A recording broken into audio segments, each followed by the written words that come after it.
संत जनों के संग द्वारा भव सागर तर जाओ। बहुत सुंदर लिखा है ना, संत जनों का संग, सैमसंग का संग नहीं, सत्संग का संग। मेरा आईफोन है इसलिए टेंशन नहीं। मैं दिन रात जागकर सर्दी गर्मी आंधी तूफान वर्षा में पीड़ित होता रहा। है ना, कितना व्यावहारिक भजन है। मैं दिन रात जागकर सर्दी गर्मी आंधी तूफान वर्षा में पीड़ित होता रहा।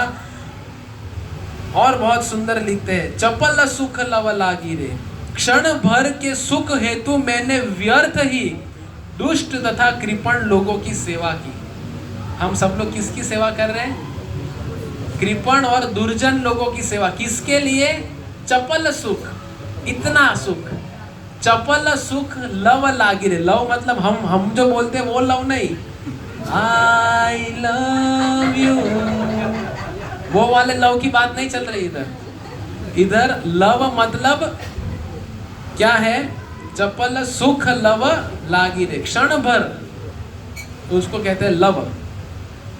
सारी संपत्ति यौवन पुत्र परिजनों में भी वास्तविक सुख का क्या भरोसा है? रवि भाई सुनो, सारी संपत्ति यौवन पुत्र और परिजनों में भी वास्तविक सुख का क्या भरोसा है? प्रश्न चिन्ह है, क्या भरोसा है? ये मैं नहीं बता रहा हूं, भजन कह रहा है, नहीं तो प्रवचन के बाद मारेंगे मुझे। यह जीवन कमल के पत्ते पर स्थित पानी की बूंद जैसा अस्थिर है, अतः तुझे सदा भगवान श्री हरि की सेवा व भजन करना चाहिए। हम हरि की सेवा ये करते हैं और भजन की जगह हमारा क्या हो जाता है? भोजन हो जाता है। तो हम अर्थ को थोड़ा बदल देते हैं, सेवा और भोजन में लग जाते हैं। तो भोजन तो करना है, कम भोजन और भजन ज्यादा। हमारा भजन कम और भोजन ज्यादा हो जाता है। गोविंद दास की यह चिर अभिलाषा है कि वह भक्ति की निम्नलिखित 9 विधियों में संलग्न हो। कौन सी 9 विधि है? श्रवण, कीर्तन, स्मरण, वंदन, पाद सेवन, दास्य, पूजन, साख्य एवं आत्मनिवेदन। तो बहुत सुंदर ये भजन है गोविंद दास के द्वारा कि हमें भक्ति के 9 अंग हैं। श्रवणम कीर्तनम विष्णु, स्मरणम पाद सेवनम, अर्चनम वंदनम दास्यम, साख्यम आत्मनिवेदनम। अभी हम 9 के 9 अंग तो पूर्ण नहीं कर सकते, पर अगर ये 9 में से किसी एक में भी परिपूर्ण हो जाते, जैसे श्रवण किन्होंने किया? परीक्षित महाराज ने भगवान को प्राप्त किया केवल श्रवण करने से। फिर कीर्तन, कीर्तन किसने किया? सुखदेव गोस्वामी ने। कीर्तन मतलब गाते वो कीर्तन नहीं, प्रवचन भी कीर्तन में आता है। तो उन्होंने केवल कृष्ण कथा की, भगवान के धाम में गए। लक्ष्मी देवी पाद सेवन कर रही है, हनुमान जी पाद सेवन कर रहे हैं।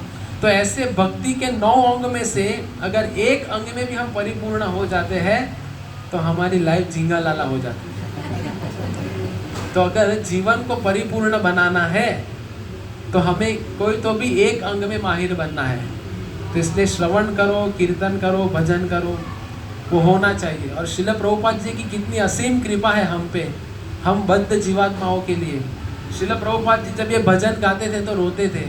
राधा दामोदर मंदिर में रूप गोस्वामी सनातन गोस्वामी की समाधि, खिड़की है, प्रभुपाद का कमरा है, उसमें बगल में खिड़की है, वो खिड़की में से समाधि दिखती है। तो प्रभुपाद प्रार्थना करते और रोते कि कब मैं मेरी गुरु की आज्ञा का पालन कर पाऊंगा। हमारा आज्ञा गुरु हैया तारे ही देश।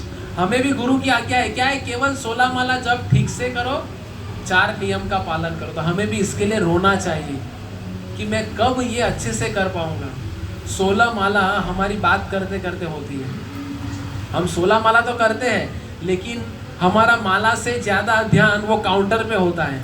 एक एक खींचने पे, 1 आया, 2 आया, 3 नीचे आया, उस पे ज़्यादा ध्यान होता है। तो इधर कम ध्यान और माला में ज़्यादा ध्यान होना चाहिए।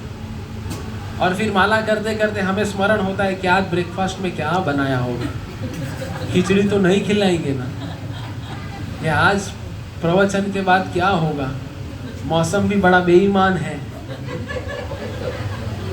तो क्या होगा आज। होटल से छाछ भी आई हुई है, सास भी है और छाछ भी है। दोनों में गड़बड़ है भैया। तो हम गंभीरता से भक्ति करें, एक्चुअली हमारा कर्तव्य है।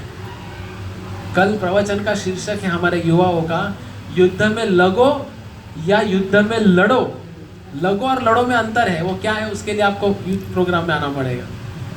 तो कर्तव्य की बात है कि गुरु ने हमें दीक्षा दी है, तो उसके साथ साथ उत्तरदायित्व दिया है कि हम गंभीरता से, अभी कोई सोचेगा मेरी तो दीक्षा नहीं मतलब चलेगा कुछ भी नहीं, फिर भी हमें गंभीरता से जप करना पड़ेगा। तो 16 माला हम ठीक से करें, अगर इतना ही हम कर पाएंगे तो हमारा मनुष्य जीवन सफल है। हरे कृष्ण कृष्ण कृष्ण हरे हरे, हरे राम राम राम हरे हरे। श्रील प्रभुपाद की जय, महाप्रसाद की जय।